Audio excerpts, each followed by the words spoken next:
Three quarterbacks that will bounce back for fantasy football in 2025. Number one is Dak Prescott, who played just 8 games in 2024, but don't forget what he did in 2023. In 23, Dak ranked 4th in passing attempts with 590, number 3 in passing yards with 4,516, led the NFL in passing touchdowns with 36, and finished 4th in fantasy points per game with 20.7. CeeDee Lamb exploded that season in 2023, and now in 2025, Dak is healthy and gets George Pickens to pair with Lamb.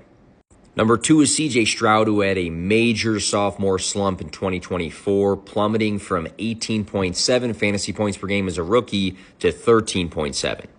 Statistic regression, but some context would say that Nico Collins played just 12 games, Tank Dell played in 14, and Stephon Diggs in 8. This offseason, the Texans addressed their offensive line in several different ways. Diggs is gone. Dell's probably going to spend the year not playing football, but they traded for Christian Kirk, and then they drafted the Iowa pair of wide receivers in Jaden Higgins and Jalen Noel. Better protection, added weapons. I think we can see C.J. Stroud be more his rookie self again. And finally, Justin Fields, who signed a 2-year deal with the Jets this offseason.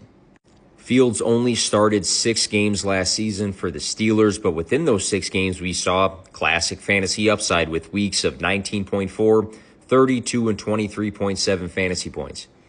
Fields averaged 18.4 fantasy points per game in 2023, which ranked 9th, and 20.5 fantasy points per game in 2022, which ranked 5th.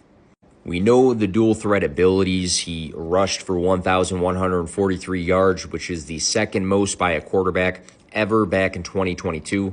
And now Justin Fields gets to reunite with his college wide receiver, Garrett Wilson. 3 guys that didn't help you win a ton in 2024, but can in 2025.